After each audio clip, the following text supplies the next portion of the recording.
క్రీస్తునందు ప్రియ సంఘమా, ప్రభువైన యేసు పరిశుద్ధ నామమున మీ అందరికీ శుభములు. దేవుడు ఈ యొక్క ఉదయకాలమున డిసెంబర్ మాసము 16వ తారీఖున రెండవ ఆరాధనలో మనం దేవుని వాక్యాన్ని కొద్దిసేపు ధ్యానించడానికి దేవుడిచ్చిన ఈ మంచి కృపా సమయాన్ని సద్వినియోగపరుచుకుందాము.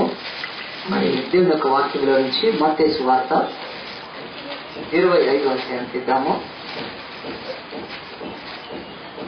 మత్తయి సువార్త మాథ్యూ 25th చాప్టర్ 25వ అధ్యాయంలో ఒక వచనం చదివి మనము ఆ వాక్యంలో నుంచి దేవుని యొక్క సన్నిధిలో కొన్ని సంగతులు గ్రహిస్తాము. మత్తయి సువార్త 25వ అధ్యాయంలో ఒక మాట రాయబడింది. 34వ వచనం. అప్పుడు రాజు తన కుడి వైపున ఉన్న వారిని చూచి, నా తండ్రి చేత ఆశీర్వదింపబడిన వారులారా రండి, లోకము పుట్టినది మొదలుకొని మీ కొరకు సిద్ధపరచబడిన రాజ్యమును స్వతంత్రించుకున్నది.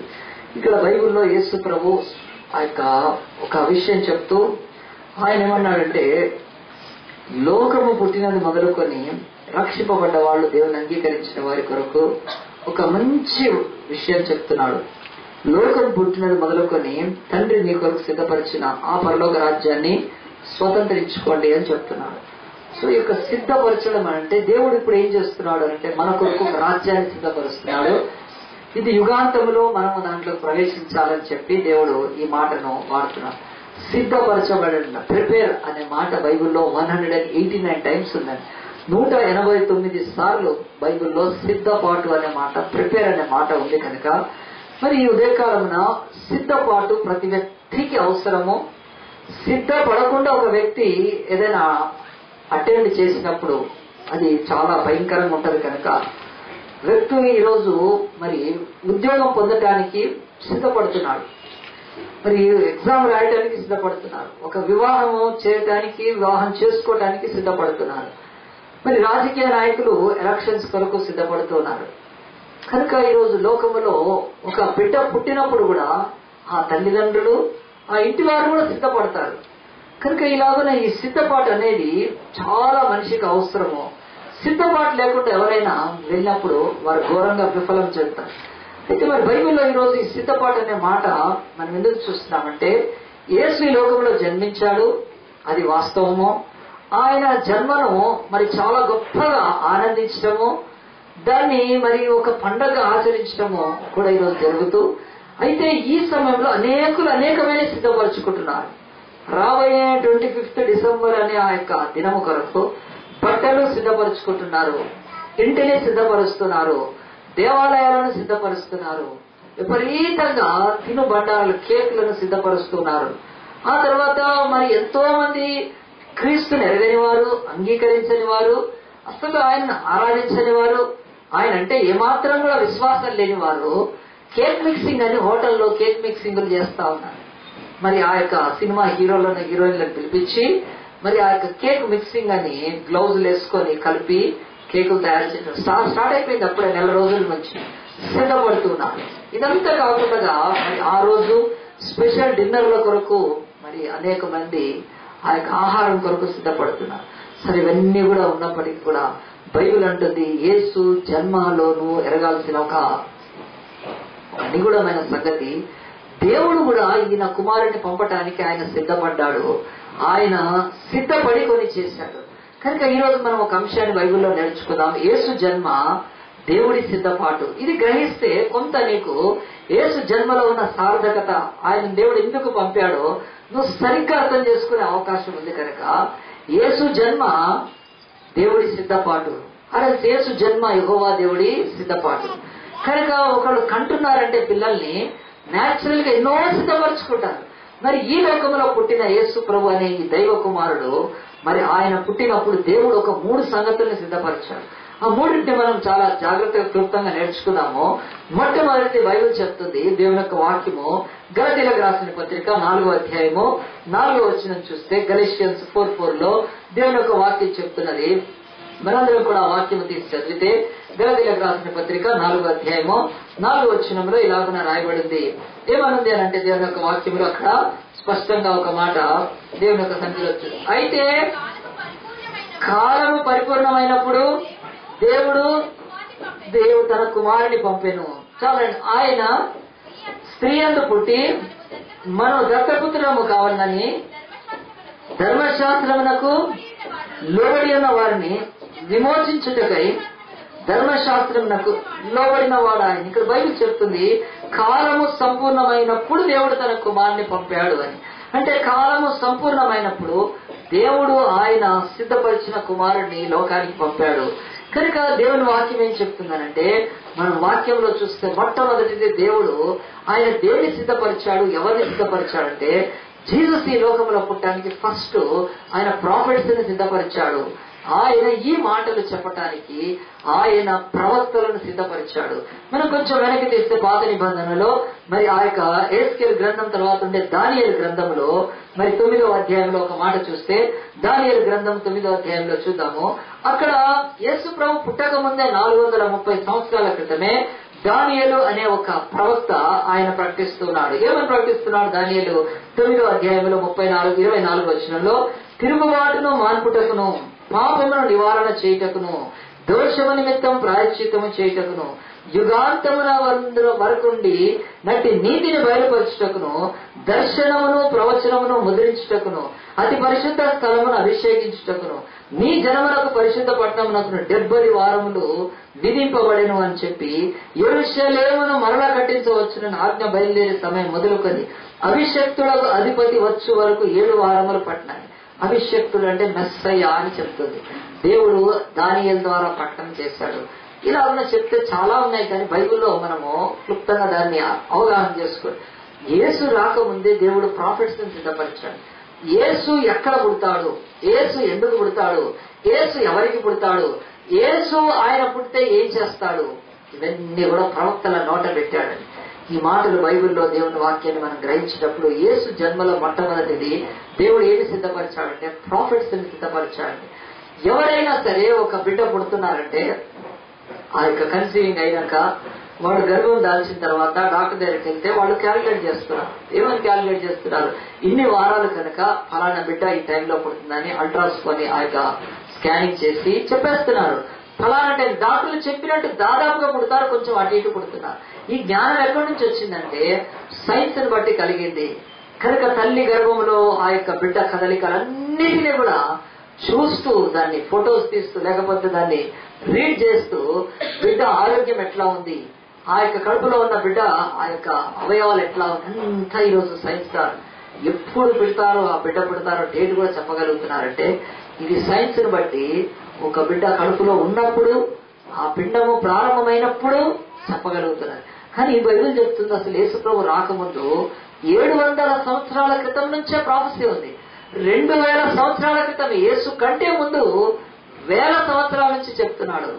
దేవుడు చెప్తూ ఉన్నాడు, ఇదిగో అబ్రహాం యొక్క కుటుంబంలో నుంచి, యూదా కుటుంబంలో నుంచి, దావీదు వంశంలోంచి పుడతాడు అని చెప్తున్నాడు. మరి దేవుడు పుడతాడని చెప్పిన తన మైండ్ ని ఈ లోకంలో ఎవరైనా ప్రకటించాలి కనుక దేవుడు అందు గురించే ప్రాఫిట్స్ ని సిద్ధపరిచాడు. ఆయన వాక్కును ఆయన సిద్ధపరిచాడు. ఇందాక సిస్టర్ చెప్తుంది ప్రాఫెసీ, దేవుడు ఆత్మ ద్వారా చెప్తుంది సంఘంలో జరగబోయే సంగతులు. కనుక దేవుడు మరి అందరికీ ప్రవచనం ఇవ్వటానికైనా కానీ ఇష్టపడుతున్నా, కానీ కొంతమంది మరి దేవుడికి అలాగే సమర్పించుకున్న వాళ్ళకే ఆ ప్రవచనం ఈ చర్చ గురించే కాదు, భూమి మీద జరిగే అన్ని సంగతుల గురించి ప్రవచనం ఉన్న రీతిగా దేవుడు తన కుమారుణ్ణి ఈ లోకానికి పంపడానికి ఏమి సిద్ధపరిచాడంటే ప్రాఫిట్స్ ని సిద్ధపరిచాడండి. యెషయా 7:14 అందరికీ తెలిసిన వాక్యం కదా. ఇదిగో కాబట్టి ప్రభువు తానే ఒక సూచన మీకు చూపిస్తాడు, ఆలకించండి. కన్యక గర్భవతి అయి ఎవరికి పుడతాడు యేసు ప్రభు అంటే కన్యక గర్భవతి.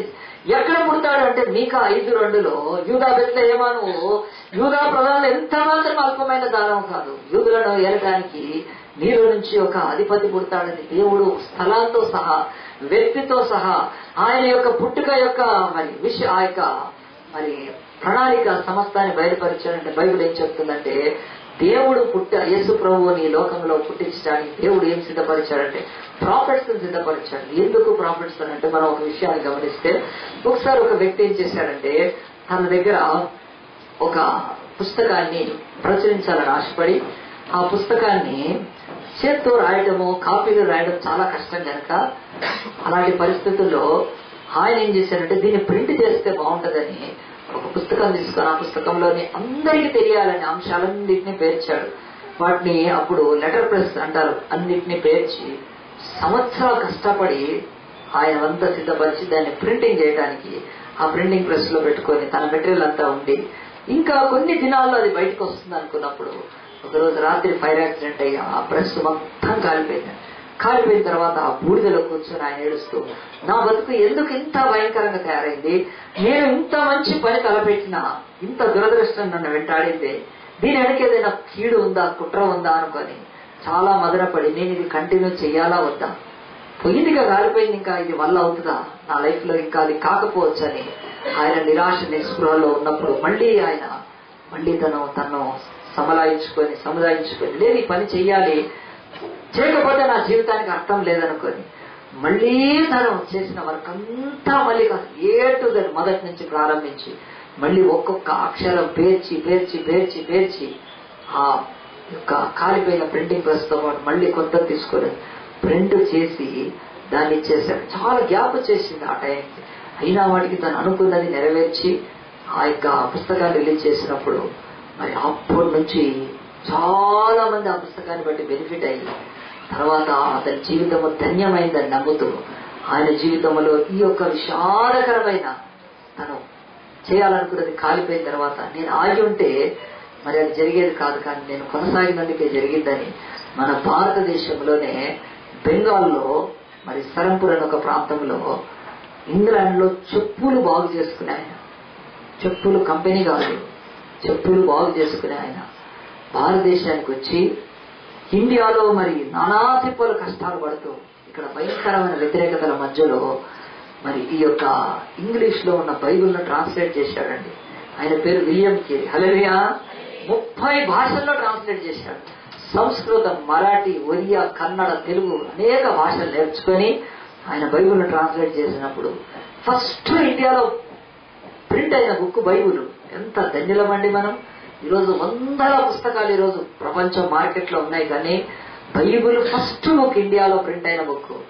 ఈయన ప్రింట్ చేసినప్పుడు ఆయన ఆ బైబిల్లో నుంచి వచనాలన్నీ మనం చదవటానికి ఒక 200 ఏండ్ల క్రితమే ఈరోజు మనం అందరం రక్షణ పొందటానికి ఇక్కడ కూర్చున్న వాళ్ళందరూ కూడా విలియం కేరీ అనే ఒక ప్రాఫిట్ ఇండియాకు పంపించాడు. ఇక్కడ భాషలు నేర్చుకున్నాడు, కష్టపడి పనిచేశాడు.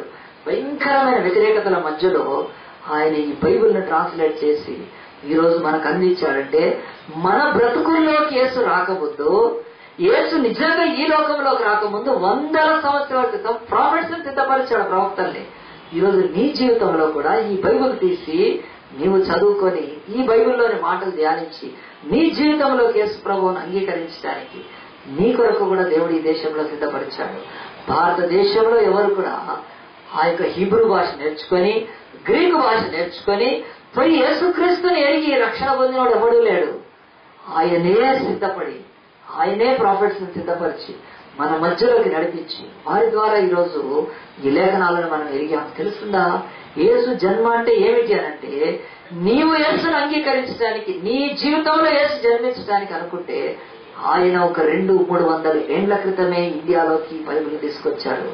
అది నీకు తెలియదు అప్పుడు, కానీ ఆయన సిద్ధపడుతున్నాడు. ఆయన ఈ లోకంలో ఈ చర్చిలో కూర్చొని ఆరాధించే మనం, ఈ బలలో చేయివేసే మనం, ఆయన పేరట ప్రార్థన ఎట్లా చేస్తున్నాము? మన తాత ముత్తాతలు వెళ్ళి గ్రీకు హీబ్రూ నేర్చుకోలేదు వాళ్ళు. But God he's prepared your salvation. దేవుడి లోకానికి రక్షణ సిద్ధపరిచినప్పుడు ఆయన మొదట ప్రవక్తలను సిద్ధపరిచాడు. ఈ బైబిల్లో యెషయా గ్రంథం 7వ అధ్యాయం 14వ వచనంలో చెప్పిన ఆయనను రంపాలు పెట్టి కోసేశారు. ఆ యొక్క యెషయా ప్రవక్తను రంపాలు పెట్టి చంపేసేశారు. ఆనాడు యూదుల మధ్యలోనే ఆయనను ద్వేషించి ఆయనను వ్యతిరేకించి రంపాలు పెట్టి, కానీ అలాగే రంపాలు పెట్టి కోయబడ్డప్పటికీ కూడా ప్రవక్తలు మాత్రం దేవుడి వచనాన్ని ప్రకటించారు. యేసు ఈ లోకంలో పుట్టడానికి కావలసిన సిద్ధపాటును ప్రకటన చేశారు.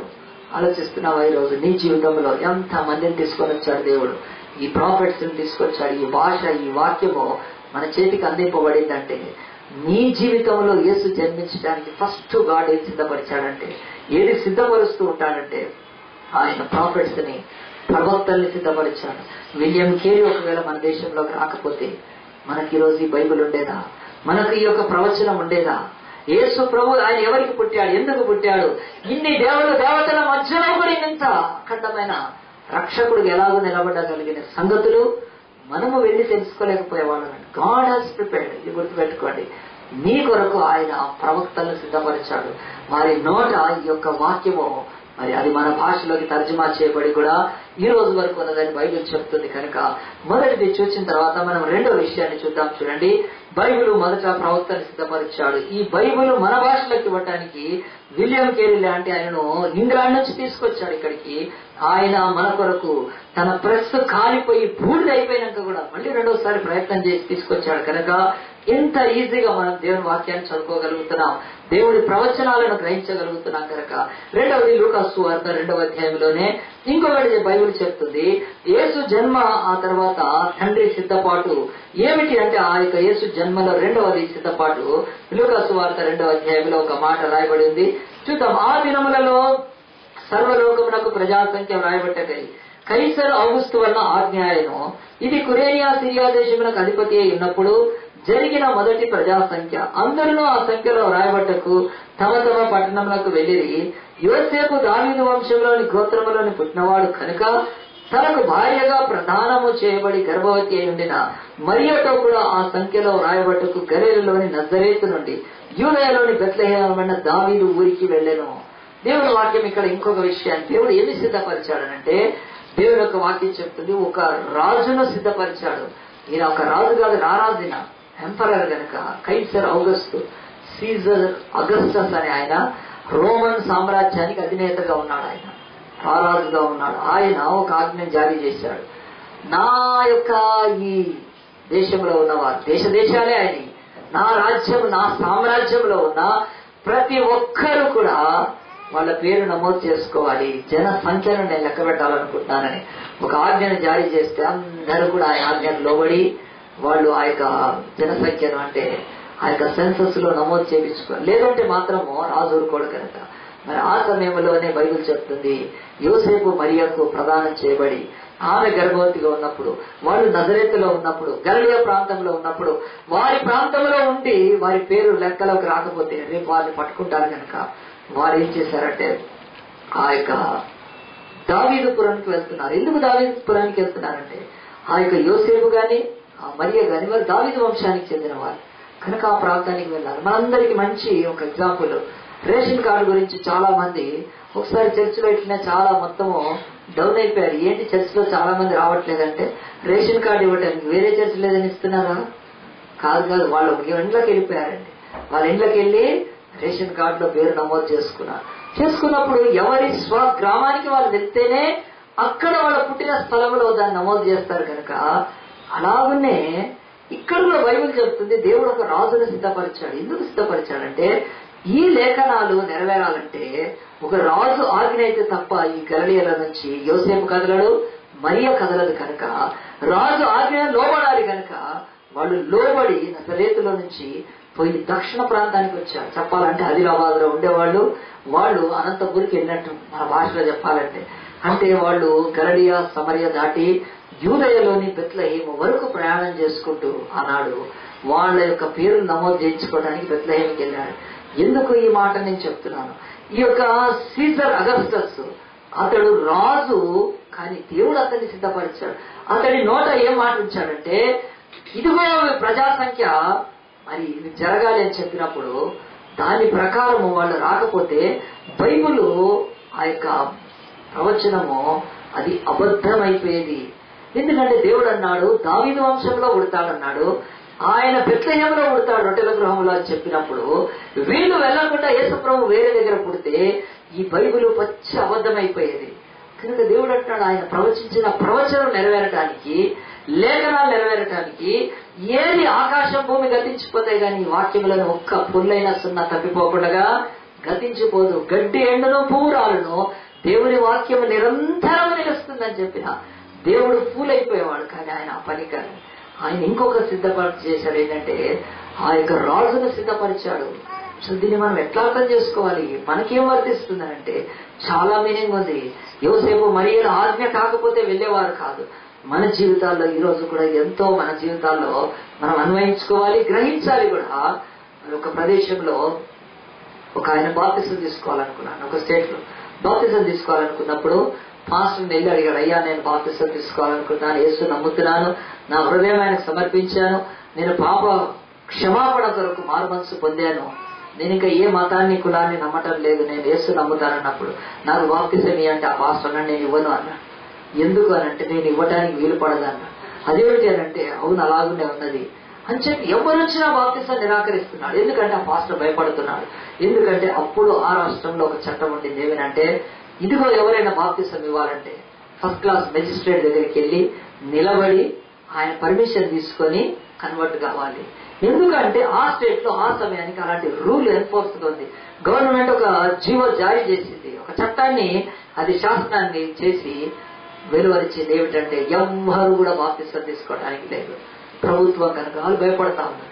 అప్పుడు ఆ సమయంలో బాగా పాస్టర్లు ప్రార్థన చేస్తున్నారు. ఏమిటి, ఒక జడ్జి దగ్గరికి వెళ్ళి ఒక మెజిస్ట్రేట్ దగ్గరికి నిలబడి నేను యేసు నమ్ముకున్నా అంటే వాడేసే ఏదో ప్రశ్నలు వాడు అడిగే వాటికి ఎవరా నీకేమైందని ఏమన్నా అంటాడు వాడు.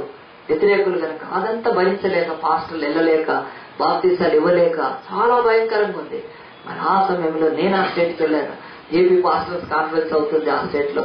ఆ యొక్క దాంట్లో నాకు అప్పుడు చెప్పారు ఇక్కడ కన్వర్షన్ బిల్లు పెట్టారు అసెంబ్లీలో, అది ఇది ఎన్ఫోర్స్ లో ఉంది కనుక చాలా కష్టం అవుతుంది అని చెప్పి పాస్టర్లు అంతా ప్రార్థన చేశారు, చర్చ్ అంతా ప్రార్థన చేసినాక కొన్ని రోజులకు ఎలక్షన్స్ వచ్చినాయి. అక్కడ ఎలక్షన్స్ వచ్చినప్పుడు ఏమైందంటే ఆ రాష్ట్ర ప్రభుత్వంలో ఉండే ఆ యొక్క పార్టీకి ఒక్క రిప్రజెంటేషన్, అది అసెంబ్లీ కాదు పార్లమెంట్ లో 0 అయిపోయింది. హల్లెలూయా. అర్థం కాలేదు ఆ యొక్క సీఎంకి ఏంటిది, నేను రూలింగ్ పార్టీ అయ్యుండి మొన్న కాంగ్రెస్ కి ఎట్లా మరి వాషౌట్ ఇచ్చారు, ఇక్కడ డిపాజిట్లు లేకుండా పోయిందో ఆ స్టేట్ లో రూలింగ్ పార్టీకి వాషౌట్ అయిపోయింది. ఒక్క ఎంపీ సీట్ గెలవలేదు వాళ్ళు. తర్వాత అర్థమయ్యలేదు, ఇంకొక 2 ఏళ్ళకి అసెంబ్లీ ఎలక్షన్స్, ఆ అసెంబ్లీ ఎలక్షన్స్ కూడా వచ్చినాయి. మరి ఆ యొక్క రూలింగ్ పార్టీ ఓడిపోయింది చట్టాన్ని తీసుకొచ్చినాక. మరి స్టేట్ లో గుండు గీకారు, సెంట్రల్ లో కూడా గుండు గీకేసేసి మంచి నామం పెట్టి వదిలేశారు. ఆ తల్లికి జయలలిత గారు, తమిళనాడు చెన్నై తెరిమా కదా, ఆమె ఏం చేసింది, మతము యేసు క్రీస్తు యొక్క నామాన్ని వ్యతిరేకించి, జయలలిత కరుణానిధి కంటే ముందు ఆమె అసెంబ్లీలో ఆ యొక్క కన్వర్షన్ బిల్ పెట్టి దాన్ని పాస్ చేయించేది. చేసినాక తర్వాత దేవుడి వ్యతిరేకత వచ్చింది. మరి బాప్తిసం పొందాలంటే చాలా కష్టం అవుతుంది అనేకులకు. మెజిస్ట్రేట్ ముందు వెళ్ళి నిలబడి నేను రక్షణ, అది మనసులో జరిగేది, వ్యక్తిగతమైంది. భారతదేశము హక్కు కల్పించింది, అయినా వాటికి ఆ స్టేట్ లో లేకుండా పోయింది. నేను ఎంతో బాధపడ్డాను. కానీ ఆ తర్వాత ఆ ప్రభుత్వాలను దేవుడు చెరిపేశాడు. బైబిల్ చెప్తుంది ఈ రోజు వరకు కూడా దేవుడు యేసు జన్మలో ఏం సిద్ధపరిచాడంటే రాజ్యాన్ని, రాజును, చట్టాలను సిద్ధపరుస్తాడు ఆయన. జీసస్ ఈ లోకంలోకి రావడానికి, ఫలానా యొక్క యూదాయ బెత్లెహేములో పుట్టడానికి ఆ రాజు ఆజ్ఞను బట్టి వాళ్ళు అక్కడికి వెళ్ళారు. బైబిల్ అంటుంది మరి యేసు జన్మలో ఉన్నది ఈరోజు నీకు నాకు ఎట్లా అంటే, మనకు దేవుడు ఈరోజు ఎంత ఆ యొక్క ఫ్రీడమ్ ఇచ్చాడు, ఎంత స్వేచ్ఛనిచ్చాడు. ఈ దేశంలో నీ జీవితంలో యేసు జన్మించడానికి గొప్ప మత స్వేచ్ఛ ఉంది. మన సెక్యులర్ కంట్రీ, ఫలానా యొక్క రాజ్యాంగ చట్ట ప్రకారం ఎవరైనా ఏ మతాన్ని నమ్మచ్చు. One can preach, one can practise, one can pronounce, one can believe. ఇది రాజ్యాంగము మనకు కల్పించిన ఆ యొక్క హక్కు. ఎవరు కల్పించారు ఇది? పరలోకమందున్న దేవుడు 100 కోట్ల మంది ఈ దేశంలో రక్షణ లేకుండా నరకానికి వెళ్ళిపోకుండా ఆయన ఇచ్చాడు ఈ దేశంలో స్వతంత్రము. దీని ఎవరికైనా అర్థమవుతుందా? నీ జీవితంలో యేసు రావటానికి, ఆయన జన్మించడానికి నీ హృదయంలో దేవుడు రాజ్యాన్ని సిద్ధపరుస్తాడు. Even he prepares the kingdoms. అర్థమవుతుందా నీకు? చాలా మంది ఇంకా కులానికి భయపడుతున్నారు, మతానికి భయపడుతున్నారు, వాళ్ళ బంధువులకు భయపడుతున్నారు తప్ప దేవుడిచ్చిన ఇంత స్వేచ్ఛను, ఆయన జన్మలో నీకిచ్చిన ఈ యొక్క స్వాతంత్రాన్ని నువ్వు నమ్ముతున్నావా? పాకిస్తాన్ లో నమ్మితే కొరడాలు పెట్టుకుంటే చంపేస్తారు, షీల్ చేస్తారు పాకిస్తాన్. అయినా అక్కడ నమ్ముకుంటున్నారే, మరి ఆ దేశంలో లేదు. అలా అనేక దేశాల్లో స్వాతంత్రం లేదు. ఇందాక ఒక మ్యాగజైన్ వచ్చింది, మా అంకుల్ జాషువా అంకుల్ గారు నాకు రెగ్యులర్ ఒక మ్యాగజైన్ ఇస్తుంటారు. ఆ మ్యాగజైన్ చూసినప్పుడు ఒక వ్యక్తిని, మీకు అంత దూరం నుంచి కనపడదు కానీ ఇక్కడ ఒక చూస్తే ఇక్కడ ఒక మనిషి ఏదో ఒక డాల్ లాగా, అంటే ఆ యొక్క బొమ్మలాగా ఉన్నాడు. అది బొమ్మనా లేకుంటే డాన్సా లేకపోతే ఇంకేదైనా మీటింగ్ లో చేస్తున్నారా అని ఒక మీటింగ్ జరుగుతుంది ఇజ్రాయెల్ దేశంలో. The spirit of grace supplication అంటే మరి ఆ యొక్క కృపగల ఆత్మతో విజ్ఞాపన చేయాలని ఒక కూడిక పెద్ద ఇంటర్నేషనల్ లో జరుగుతుంది. దానికి ఒక పాస్టర్ తీసుకొచ్చారండి. ఆయన పేరు పాస్టర్ ఉమర్ ములిండే అని ఆయన పేరు. ఎక్కడ ఆయన? ఉగండా, ముస్లిం దేశంలో. అక్కడ కూడా స్వాతంత్రం. మొహం మీద యాసిడ్ పోస్తే మొత్తం మొహం కాలిపోతే ఆ యొక్క కాలిపోయిన ఆ మొహంలో ఒక్క కన్ను మిగిలిందండి. మొత్తం ప్లాస్టిక్ సర్జరీ చేసి ఆయన తీసుకొని వచ్చారు. ఆ మీటింగ్ లో చెప్తున్నారు. చూడండి, తర్వాత ఈ మ్యాగజైన్ తీసుకొని కూడా చూడండి. ఈయన పేరు పాస్టర్ ఉమర్ మొలిండే. ప్రపంచంలో అనేక దేశాలు వ్యతిరేకిస్తున్నాయి. అనేకమైన శాసనాలు, చట్టాలు వ్యతిరేకంగా ఉన్నాయి. యేసుని నమ్మితే ఈ ముఖం మీద యాసిడ్ పోసారు పాస్టర్కి ఆయన ప్రకటిస్తుంటే. ఇలాంటి భయంకరమైన సమయాలలో దేవుడు అంటాడు, యేసు జన్మలో దేవుడు ఏం సిద్ధపరుస్తాడు తెలుసా? ఈవెన్ కింగ్డమ్స్, రాజ్యాలను సిద్ధపరుస్తాడు. ఎంత స్వేచ్ఛ ఉంది. ఈరోజు నువ్వు చర్చికి వెళ్తే యేసు నమ్ముకుంటే నేనేం ఉరిదీయాలి, ఏమి చేయరు. కానీ మనము దేవుడు సిద్ధపరిచిన దాన్ని గ్రహించలేకపోతున్నాము. మనం దేవుడు మన జీవితాల్లో ఇచ్చిన ఇంత మంచి స్వేచ్ఛను సిద్ధపరచలేదు. దేవుడు సిద్ధపరిచింది గ్రహించలేకపోతున్నాం. ఈ రోజు ఈ దేశంలో స్వేచ్ఛ లేకపోతే నువ్వు అమెరికాకి వెళ్ళి, లేకపోతే ఇంకేదో దేశానికి వెళ్ళి అక్కడ పోయి యేసు నమ్మి బాప్తిసం తీసుకుంటావా? ఎవరైనా పోతారా ఒక దేశాన్ని దేవుడు నమ్ముకోవటానికి? ఆలోచించండి, బైబిల్ అంటుంది అనేక దేశాలకు వలస వెళ్ళి రోజు సంపాదించుకోవడానికి పోతున్నారు, డబ్బు సంపాదించుకోవడానికి పోతున్నారు, అక్కడ గొప్ప సుఖ భోగాలను సంపాదించుకోవడానికి పోతున్నారు. కానీ ఒకడు లేచి ఒక దేశానికి వెళ్ళారు, అక్కడ దేవుణ్ణి మొక్కడానికి బాప్తిసం తీసుకున్న ఒక్కళ్ళని చూపించండి ప్రపంచంలో. దేవుడికి సంగతి తెలుసు, మనిషి ఎంత బలహీనలో తెలుసు.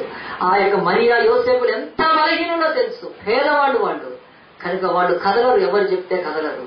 కనుక దేవుడు ఏం చేశాడంటే కైసర్ ఔగుస్తు వలన ఆజ్ఞ పంపించాడు.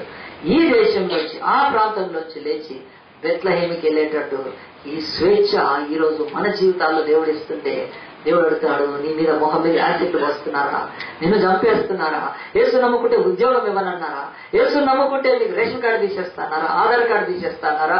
యేసు నమ్ముకుంటే దేశం నుంచి వెలివేస్తా అంటున్నారా? కాదు కదా. కానీ దేవుడు నీ రక్షణ కొరకు నువ్వు బలహీనుడని ఈ దేశంలో స్వాతంత్రాన్ని ఇచ్చాడండి. కానీ దాన్ని నువ్వు గ్రహించకపోతే దేవుడు అంటాడు దానికి ఎవరు ఏం చేయలేరు. ఆలోచించండి. మూడోది చెప్పి నేను ముగిస్తాను. బైబిల్లో దేవుడు అంటున్నాడు యేసు జన్మ దేవుని సిద్ధపాటులో మొదటిది ఆయన ప్రవక్తలను సిద్ధపరుస్తాడు.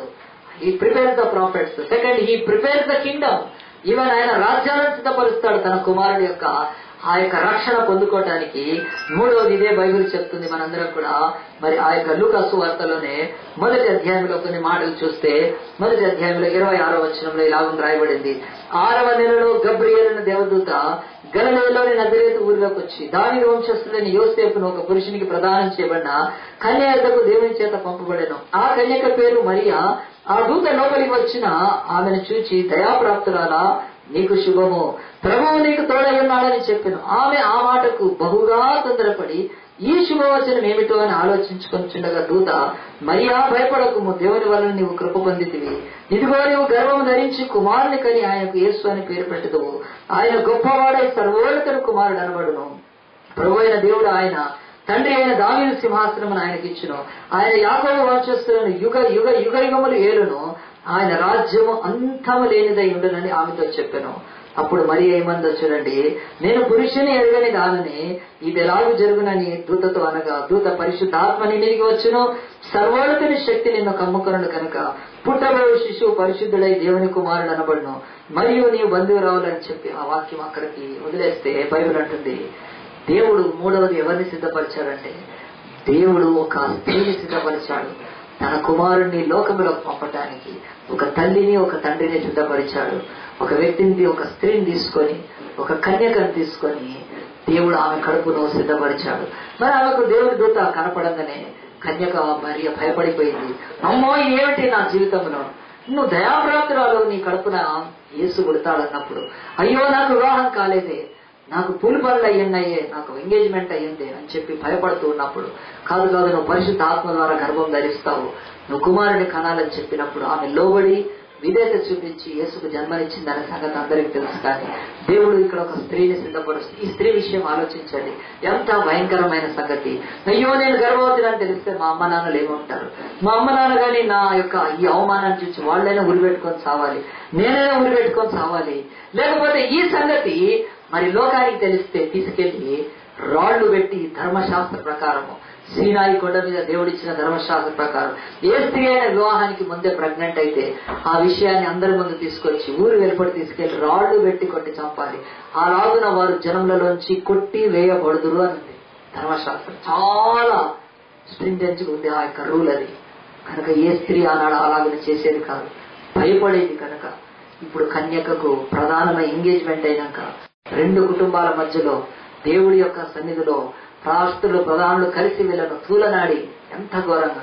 మరి ఆ పరిస్థితిలో దేవుడు ఆమెను సిద్ధపరిచినప్పుడు ఆమె కంటానికి సిద్ధపడింది. ఆలోచన, ఇంత కఠినమైన పరిస్థితుల్లో దేవుడికి లోబడింది కనుక, పరిశుద్ధ ఆత్మ ద్వారా ఆమె ఆ మాటకు లోబడింది కనుక ఈరోజు భూమి మీద యేసుప్రభు అని ఆయన పుట్టాడు. బైబిల్ అంటుంది ఒక స్త్రీని సిద్ధపరిచినప్పుడు ఆమె ఎంత ధైర్యంగా దేవుని యొక్క సన్నిధిలో సిద్ధపడింది. ఆమె యొక్క కడుపులో ఉన్న బిడ్డను తర్వాత కొంతకాలమైనాక అప్పుడు లోబడి ఆ తర్వాత పోయి అబార్షన్ చేయించుకోవడానికి, అబార్ట్ చేయడానికి, గర్భస్రావం చేయించుకోవడానికి ఏదైనా ప్రయత్నం చేసినా ఆ బిడ్డ ఏమైపోయేవాడు కడుపులో. ఎందుకంటే ఆఫ్టర్ ఆల్ దేవుడు కూడా అయినా కంటే మనిషికి ఇచ్చిన ఆ స్వాతంత్రంలో మరి భయపడేదైనా చేస్తుంటే ఎంత భయంకరం. కానీ దేవుడు ఆమెను సిద్ధపరచుకున్నాడు. ఆమె మనస్సును, హృదయాన్ని దేవుడు ధైర్యం ఇచ్చి ఆవిడకు కృపనిచ్చి సిద్ధపరచుకున్నాడు ఒక తల్లిగా చేయడానికి. రెండవది మత్తయి సువార్తలను చూడండి, అతను పురుషుని సిద్ధపరచడం కూడా బైబిల్లో తండ్రిగా. మత్తయి సువార్త 1వ అధ్యాయంలోనే దేవుని యొక్క వాక్యము 18 వచ్చిన, యేసుక్రీస్తు జనన విధానం ఎట్లనగా ఆయన తల్లి అయిన మరియ యోసేపునకు ప్రదానం చేయబడిన తర్వాత వారేకము కాకమునుపు ఆమె పరిశుద్ధాత్మ వలన గర్భవతిగా ఉండెను. ఆమె భర్త అయిన యోసేపు నీతిమంతుడై ఉండి ఆమెను అవమానపరచనొల్లగా రహస్యముగా ఆమెను విడనాడ ఉద్దేశించను. దేవుడు తల్లి తండ్రిని ఆ యేసు ప్రభుకి ఈ లోకంలో సిద్ధపరుస్తున్నప్పుడు యోసేపు ప్రదానం చేసుకుని ఆ తర్వాత మరియా ప్రెగ్నెంట్ అని తెలిసినాక అతడు ఎంత బాధపడి ఉంటాడు. ఏంటి, నేను ఇంత మంచి అమ్మాయి అనుకున్నాను, ఇంత భక్తురాలనుకున్నాను, ఇంత దీనురాలనుకున్నాను, ఇంత పరిశుద్ధురాలనుకున్నాను, అయ్యో నేను ఎంత మోసపోయాను, ఈ అమ్మాయికి పెళ్లి కాకముందే ఎవరితో సంబంధం ఉందా, ఇలాంటి నీచమైన కుటుంబంలోకి నేను వెళ్ళాలా వద్దా అని చెప్పి ఆమె భయపడుతూ, అతను భయపడుతూ ఆమెను అందరికి అప్పచెప్పి అవమానపరిచి వదిలిపెడితే అది చాలా పాపం, నాకెందుకులే అని చెప్పి రహస్యంగా వదిలిపెట్టాలనుకున్నప్పుడు దేవుడు యేసు జన్మలో యేసుకి భూమి మీద ఒక తండ్రిగా ఆ చిన్న కాలంలో ఉండటానికి యోసేపుని సిద్ధపరిచినప్పుడు వెంటనే బైబిల్ చెప్తుంది అతడు ఈ సంగతుల గురించి భూమి మీద ఆలోచించుకుంటే పరలోకంలో దేవుడికి తెలుస్తుంది కనుక ఆయన వెంటనే ఇదిగో ప్రభువు దూత స్వప్నమందు అతనికి ప్రత్యక్షమై, దావీదు కుమారుడైన యోసేపు, నీ భార్య అయిన మరియను చేర్చుకుంటకు భయపడకుమో, ఆమె గర్భము ధరించినది పరిశుద్ధాత్మ వలన కలిగినది, ఆమె ఒక కుమారుని కంటుంది, తన ప్రజలను వారి పాపం నుండి ఆయనే రక్షిస్తాడు కనుక ఆయన యేసు అని పేరు పెడతామని కూడా చెప్పేశాడు. మరి దేవుడు ఇక్కడ ఒక తండ్రిని కూడా సిద్ధపరిచాడండి ఈ భూమి మీద. యేసుకు మరి ఆ యొక్క పెంచడానికి ఒక తండ్రిని మాత్రం సిద్ధపరిచినప్పుడు బైబిల్ చెప్తుంది దేవుడు యేసు జన్మలో దేవుడు ఈ లోక సంబంధమైన శరీర సంబంధమైన తల్లిని తండ్రిని కూడా సిద్ధపరుస్తుంది. ఇది ఆయన బాధ్యత కనుక ఆయన ఆకాశంలోంచి ఊడిపడి ఆయన ఇచ్చేయగలుగుతాడు.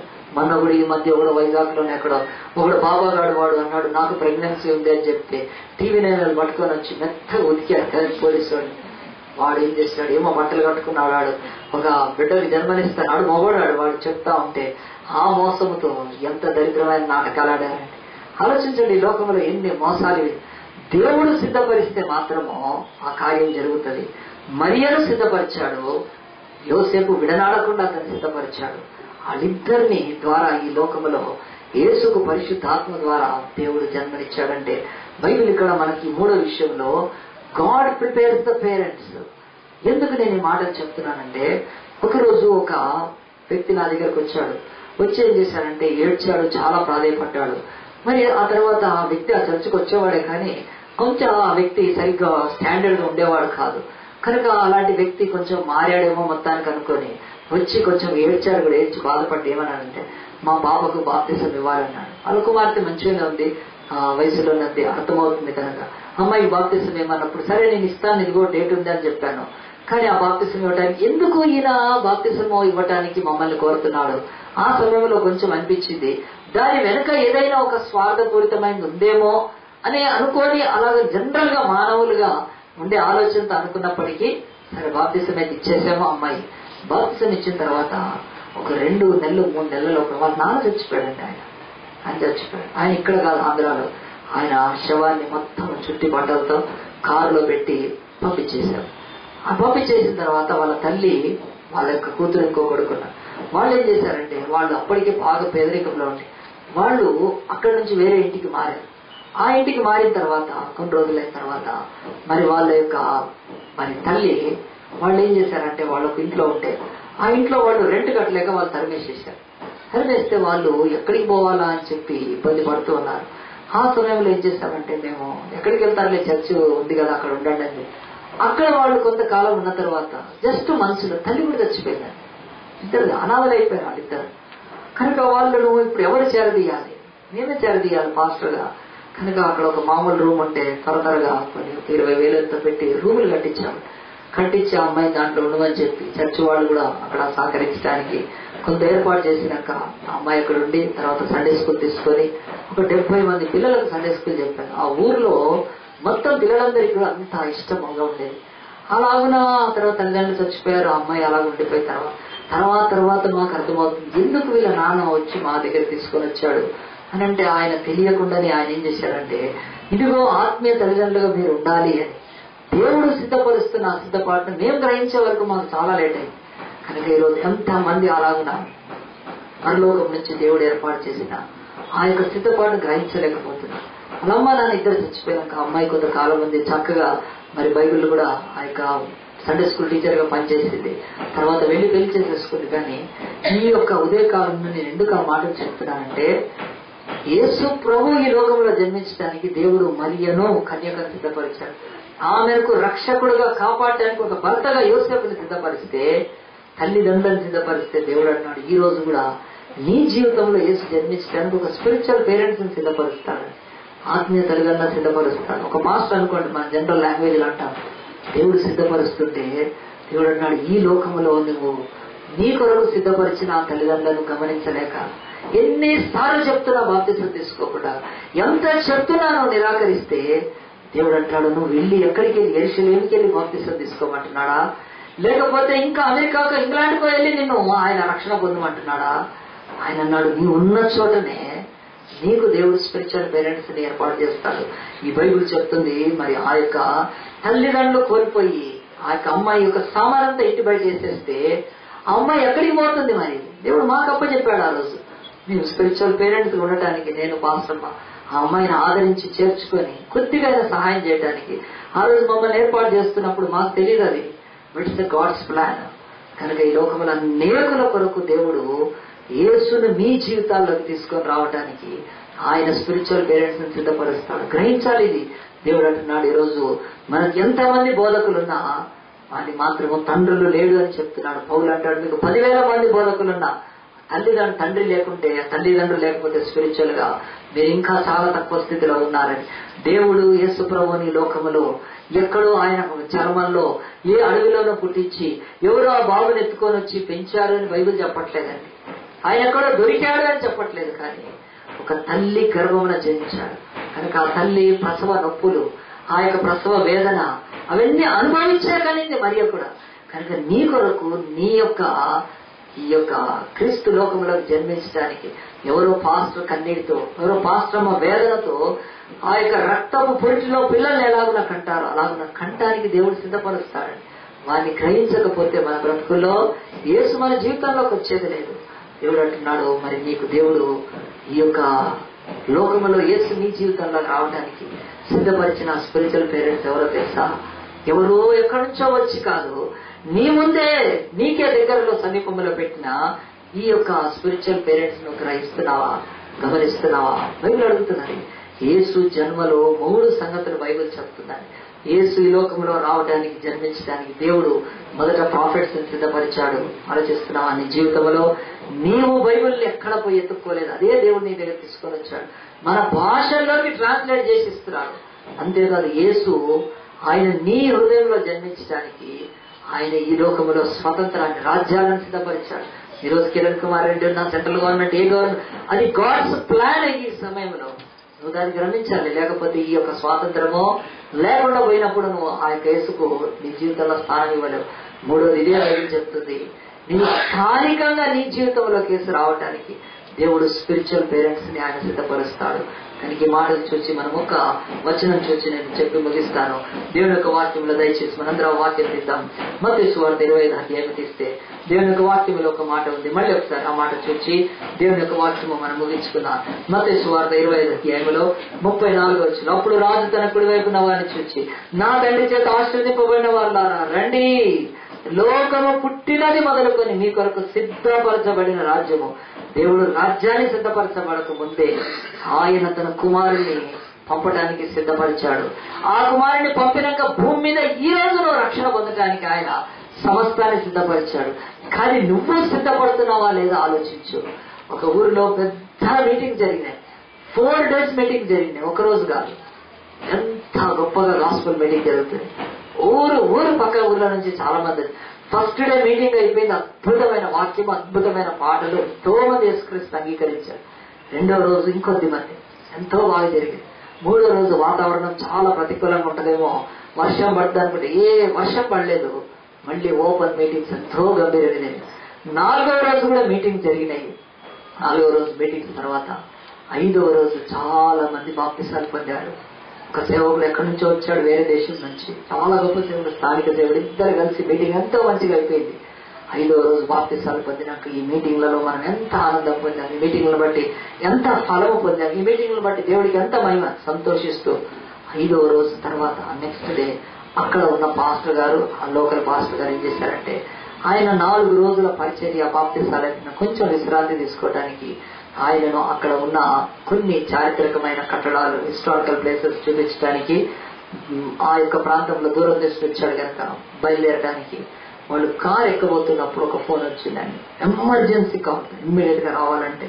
సరే వాళ్ళు పాస్టర్ కనుక ఇద్దరు కలిసి ఆ ఇంటికి వెళ్ళారు. ఎవరైతే ఫోన్ చేశారు, ఆ ఇంటి ముందు వాతావరణం చాలా భయంకరంగా ఉంది, చాలా మంది ఏడుస్తున్నారు. సరే ఎవరైనా చనిపోయింటారు, వాళ్ళ యొక్క పెద్దమ్మ, తాతలు, ఎవరైనా ముసలి వాళ్ళు అనుకుంటే కాదు, అంత ముసలి వాళ్ళు చనిపోతే అంతగా ఏడవరు, కానీ అంత ఏడ్చే అవకాశం ఉండదు కనుక బహు ఘోరంగా రోధిస్తున్నారు. చూస్తే అప్పుడు అర్థమైంది ఎవరు యంగ్ చనిపోయారని. నిజమే, చనిపోయింది ఆ ఇంటిలో ఆయన ఒక వ్యక్తి అని. అప్పుడు అక్కడ దాకా శవం దాకా వెళ్ళి బట్ట కట్టుకుంది మంచిగా. అయితే ఆ 4 రోజులు వాక్యం చెప్పిన దేవుని సేవకుడు ఆత్మ పరితాపం పట్టలేక ఆయన ఎంతో గొప్పగా మనసులో మూలుగుతున్నాడు. ఏంటి అసలు నేను ఈ సిటీలో వెళ్ళిపోయే ముందు, ఇక్కడ నుంచి వెళ్ళిపోయే ముందు ఇదేం చూస్తున్నాను అనుకున్నాడు. కానీ ఆయన శవం దగ్గర వెళ్ళాక మా ఆత్మ తట్టుకు మనసరలేదు. ఎవరండి బట్ట తీయండి అన్నాడు. ఒక్కసారి ఆ అమ్మాయి మొహం మీద బట్ట తీసినప్పుడు ఆ మాస్టర్ గారు 4 రోజులు వాక్యం చెప్పిన ఆయన కుప్ప గొలిపాడు. అయ్యో అని చెప్పి ఏడ్చాడు. ఆయన ఆ శవాన్ని పట్టుకొని ఏడ్చాడు. ఈ అమ్మాయి 4 రోజులు ఫస్ట్ లైన్ లో కూర్చుందంటే, ఫస్ట్ కూర్చుంది. 4 రోజులు కూడా యేసుప్రభుని అంగీకరిస్తున్నా. అందుకని బాప్తిజం తీసుకున్న వాళ్ళని లేదు. అప్పుడు ఆయన ఏడుస్తున్నాడు. ఈ అమ్మాయి వెళ్ళిపోయిన చోటికి, ఈమె చేరుకున్న చోటికి ఎవ్వరూ చేరుకోలేరు. అయిపోయింది, దాటిపోయింది. ఒకే రోజు తేడా. ఎన్నో బాప్తిజాలు, ఈ రోజు ప్రాణం పోయింది. యేసుప్రభుని అంగీకరించింది, అంతేకాని బాప్తిజం తీసుకోలేదు. కనుక ఆయన ఒకటే అన్నాడు, ఇంత దేవుడు సిద్ధపరిచాడే, నన్ను ఎక్కడి నుంచో తీసుకొచ్చాడు. ఈయన వేరే భాష ట్రాన్స్లేషన్ సిద్ధపరిచాడు, మీటింగ్ సిద్ధపరిచాడు, అంతా సిద్ధపరిచాడు దేవుడు. వాక్యాన్ని సిద్ధపరిచాడు. 4 రోజులు కూడా వచ్చింది, కానీ బాప్తిజం తీసుకోలేదండి. కనుక ఆయన దుఃఖంతో ఏడ్చుకుంటూ వెళ్ళిపోయాడు. ఎందుకంటే ఈ అమ్మాయి వెళ్ళిన చోటికి వెళ్ళగలిగిన వాడు ఎవడు లేడు ప్రపంచంలో. ఆమె మరణ లోకానికి, పాతాళానికి దిగిపోయింది. No one can go and bring back her. కనుక ఈ భూమి మీద ఆమెకి ఇచ్చిన సమయం ఎందుకు అంటే ఆమెకు నిర్లక్ష్యంగా చేసి దేవుడు ఇన్ని సిద్ధపరిచి కూడా ఆమె ముందు సిద్ధపరిచిన రక్షణ పెడితే ఆమె అంగీకరించలేకపోయింది.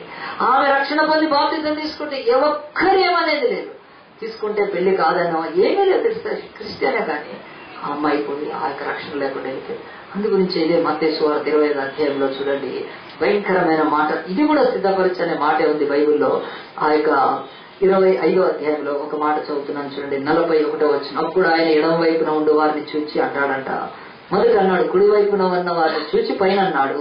ఇక్కడ ఎడమ వైపున ఉన్నారంట కొంతమంది. యేసుకి ఆనాడు వారిని చూచి అంటున్నాడు, శపింపబడిన వారులారా, నన్ను విడిచి అపవాదికిని వారి దూతలకును సిద్ధపరచబడిన, ప్రిపేర్ చేయబడింది, ఇది కూడా నిత్యాగ్నిలోకి పోవండి.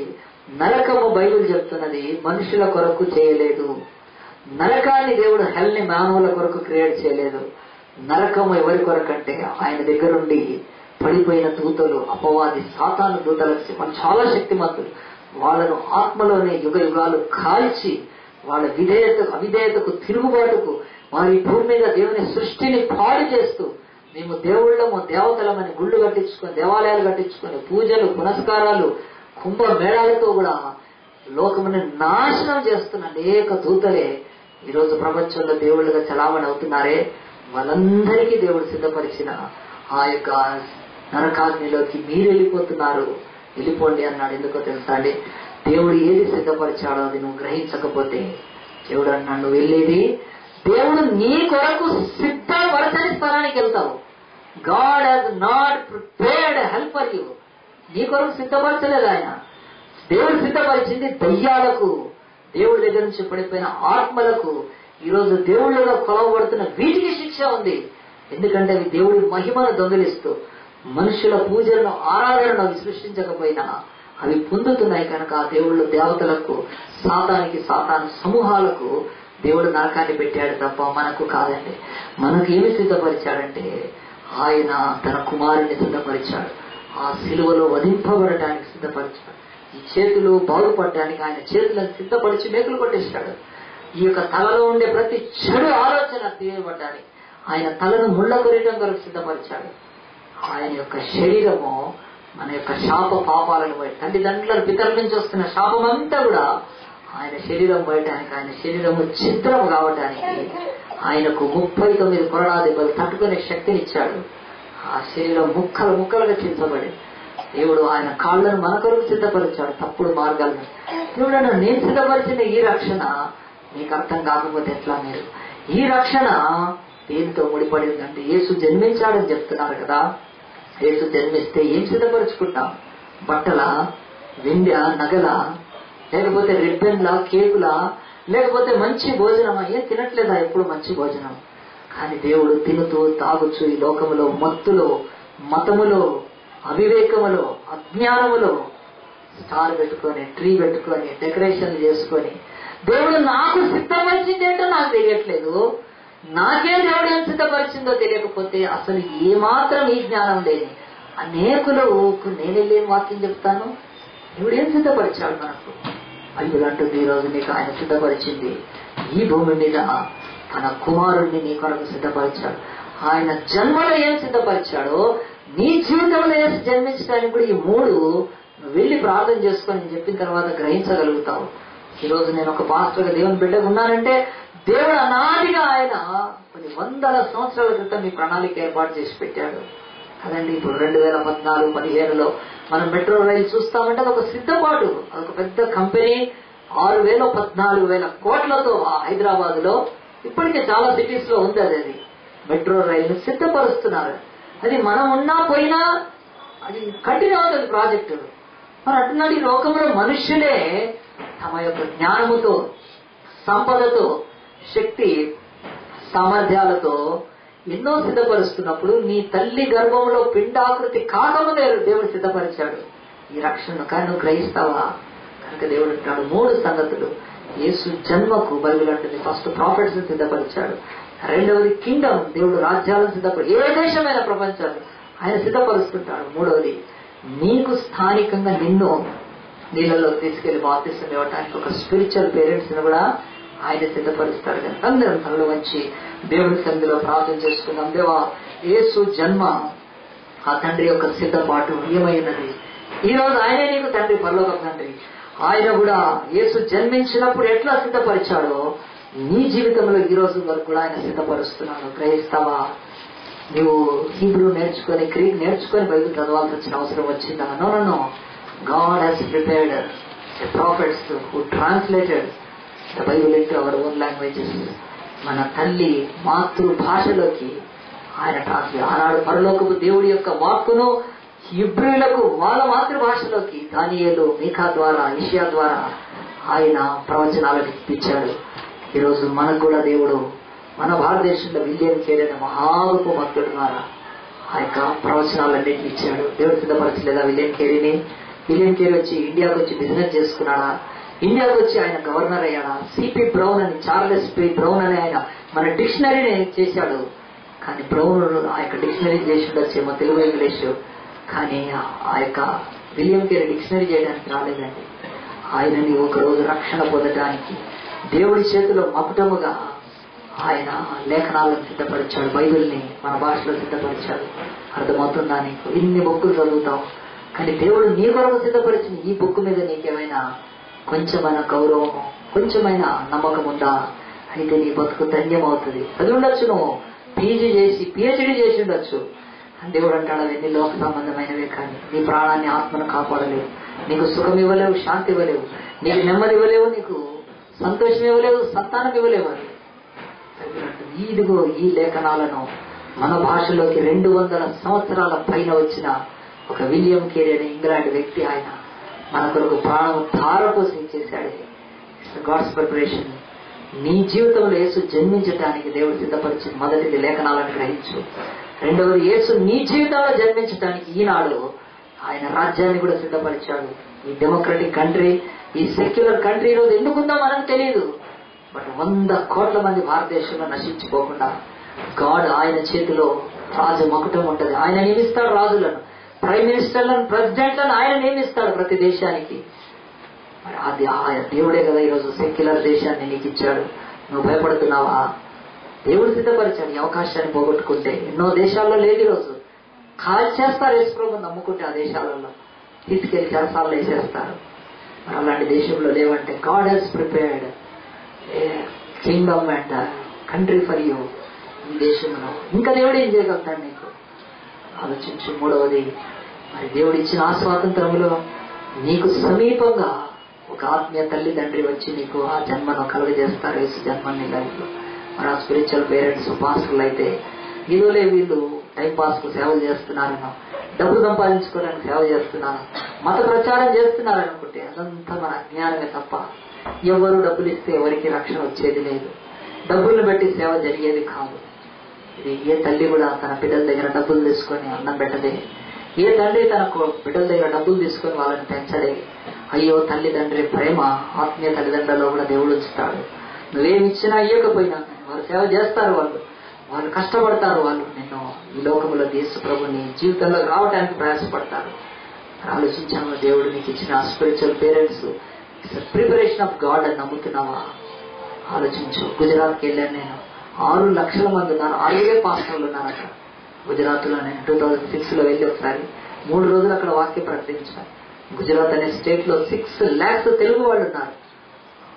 6 పాస్టర్లే ఉన్నారు. అక్కడ చాలా కఠినంగా ఉంది పరిస్థితి. మరి దేవుడు ఇక్కడ ఎంత మంది పాస్టర్లు ఇస్తున్నాడు స్పిరిచువల్ పేరెంట్స్ గా. అర్థం చేసుకుంటున్నావా? దేవుడు నీకు సిద్ధపరిచింది ఆయన 2000 సంవత్సరాలు తన కుమారుడికి సిద్ధపరిచింది ఒకటే. కనుక యేసుని అంగీకరించి ఇప్పటికైనా నా కొరకు సిద్ధపరిచిన రక్షణ నేను తృణీకరించుకున్నాను. నేను అంగీకరిస్తాను. నీ బిడ్డగా నేను జీవిస్తాను. నా జీవితాన్ని ధన్యకరంగా మార్చుకుంటాను. ఒక చిన్న తీర్మానం చేసుకుంటే మీ కొరకు నేను ప్రార్థన చేస్తాను. మీరున్న చోటే మీ చేయి చూపిస్తే, యేసయ్యా మీ సేవకుడు చెప్తున్న వాక్యం నాకు అర్థమైంది ప్రభా. యేసు జన్మలో దేవుని తండ్రి సిద్ధపాటు బహు స్పష్టంగా ఉంది. కనుక నాయన నేను పండగ అని చెప్పిన ఆయన బట్టలు సిద్ధపరచుకుంటే, ఆ యొక్క ఆహారం సిద్ధపరచుకుంటే, కేకులు సిద్ధపరచుకుంటే, చెట్టును, స్టార్ని, ఆ తర్వాత ఇంటి ఎన్ని సిద్ధపరిస్తే ఏముంది ప్రభా, అవన్నీ డిసెంబర్ దాటినాక వెళ్ళిపోతాయి నాయన. కానీ నా హృదయాన్ని నువ్వు సిద్ధపరుస్తున్నానని నేను వ్యతిరేకించాను ఆయన. నీ గుడ్డలో బాకు పొడవబడ్డప్పటికీ నా కొరకు నీ రక్తాన్ని చిందించిన ఆయన నన్ను నీ రాజ్యంలోకి రమ్మంటున్నావు ప్రభా. స్వామి నాకు సహాయం చేయమని ఎవరైనా ఉంటే మీ చేయి చూపిస్తే నేను మీ కొరకు ప్రార్థన చేస్తాను. దేవునికి స్తోత్రం, దేవునికి స్తోత్రం, దేవునికి మహిమ కలుగుగా. యేసయ్యా నా కొరకు సిద్ధపరిచిన రక్షణ నేను కనులారా చూచిన ఆయన దాన్ని అంగీకరిస్తాను. నేను ఈ అవకాశాన్ని పోగొట్టుకోకుండా ఉంటాను ఆయన. నాకు సహాయం చేయమని ఎవరైనా ఉంటే దేవునికి స్తోత్రం, ఇంకా ఎవరైనా ఉంటే దేవునికి స్తోత్రం, దేవునికి మహిమ కలుగును కాక. చేతులు ఇచ్చి వేద్దాం, ప్రార్థన చేసుకున్నాం. మహోన్నతుడా, పరిశుద్ధుడా, ప్రేమ స్వరూపి నీకే మహిమ గంటలు కలుగును కాక. ప్రభా యొక్క ఉదయకాల ప్రభా యేసు జన్మ తండ్రి సిద్ధపాటు అనే అంశాన్ని మేము నేర్చుకుంటున్నాం ప్రభా. నువ్వు తండ్రి ఈ లోకంలో ప్రభా రాకముందే 100 సంవత్సరాల క్రితమే తండ్రి నువ్వు నాయన ప్రవక్తలను సిద్ధపరిచావు. వాటి నోట ప్రవచనం ఉంచావు నాయన. బహు స్పష్టంగా మెస్సయ్య గురించిన తండ్రి నువ్వు లేఖనాలు ఇచ్చావు కనుక నాయన నువ్వు తండ్రి ప్రవక్తలను సిద్ధపరిచే దేవుడవని నమ్ముతున్నాం నాయన. నీకు స్తోత్రం. అంతేకాదు తండ్రి నీ కుమారుడైన యేసు జన్మలో రాజ్యాన్ని సిద్ధపరిచావు నాయన. ఆనాడు సీజర్ అగస్టస్ నాయన, కాల్సర్ ఔగస్టు ప్రభా ఆ ఆజ్ఞ ఇయ్యకపోతేనైనా మరియా యోసేపులు వెళ్లేవారు కారునైనా యేసు బెత్లెహేములో పుట్టేవాడు కాకపోయేది కనుక నాయన నువ్వు నా తండ్రి మాకు కూడా నా తండ్రి రాజకీయమైన అడ్డంకులను ఆటంకాలను తొలగిస్తున్నాయన మంచి స్వేచ్ఛనిచ్చి ప్రభా నాయన స్వాతంత్రాన్ని ఇచ్చిన ఆయన. అయ్యా మాకు నా తండ్రి యేసుని నమ్మే కృపనిస్తున్నావు కనుక ఇది మా జీవితాల్లో నువ్వు సిద్ధపరిచిన అంశమని మేము గ్రహిస్తున్నాం నాయన. మా తల్లిదండ్రులు పూర్వీకులు ఎవరు స్వాతంత్రం కొరకు పోరాడారు లేదో మాకే తెలియదు నాయన. గాంధీతో పాటు నెహ్రూతో పాటు స్వాతంత్ర యుద్ధమాల్లో ఉన్నారు మాకు తెలియదు కానీ ప్రభా నాయన. కానీ మేమైతే ఈ కాలంలో నాయన స్వేచ్ఛగా నేను ఆరాధించుకొని నేను నమ్మగలిగే తండ్రి ఈ స్వేచ్ఛను నీవు సిద్ధపరిచామని నమ్ముతున్నాం దేవానికి స్తోత్రం. అంతేకాదు నాయన స్థానికంగా కూడా మేము నాయన బాప్తిసం తీసుకోవడానికి నాయన మేము నీ రాజ్యంలో పుట్టడానికి ఒక ఆత్మీయ తల్లిని తండ్రిని ముందుగానే సిద్ధపరుస్తాం నాయన. కనుక దేవానికి స్తోత్రం తండ్రి. ఇలాంటి నాయన మంచి నీ సిద్ధపాటులో మా యొక్క తండ్రి నాయన తన అవివేకాన్ని అజ్ఞానాన్ని వదిలిపెట్టిన లోకానికి కులానికి మతానికి భయపడుతూ ప్రభా నాయన ఈ విలువగల రక్షణ మేము పోగొట్టుకోకుందము గాక నాయన. యేసున ప్రభా తండ్రి చంపుకోకుందము గాక నా తండ్రి. ఆయన మా జీవితాల్లోకి వస్తేనే మేము ఆశీర్వదింపబడతాం, రక్షింపబడతాం, నిత్య జీవాన్ని పొందుకుంటాం కనుక స్వామి ఎవరైతే చేతులు ఎత్తారో నాయన వారికి ఏం వాక్యం అర్థమైందో నాయన అది వారి హృదయంలో ఫలించులాగున్న ప్రభా నాయన. ఇదే రక్షణ దినము నాయన, ఇదే మిక్కిలి అనుకూల సమయం ప్రభా నాయన. నేడు అనే సమయం ఉండగానే ప్రభా మేము నా తండ్రి రక్షణలోకి రావాలి కనుక ఇంకా రక్షణ లేని బిడ్డలకు కూడా నాయన నువ్వు సిద్ధపరిచిన రక్షణ వారికి దొరుకునుగా కానీ మాత్రం ప్రార్థన చేస్తూ విత్తబడ్డ వాక్యానికి నారు కట్టి నీరు పోసి నాయన నిరంతరంగా మీరే ఫలింపచ్చు. ఈ కొద్ది మనవులను మా ప్రభు రక్షకుడైన యేసు పరిశుద్ధ నామాన్ని బట్టి అడిగి వేడుకొని ప్రార్థిస్తున్నాము తండ్రి. ఆమేన్.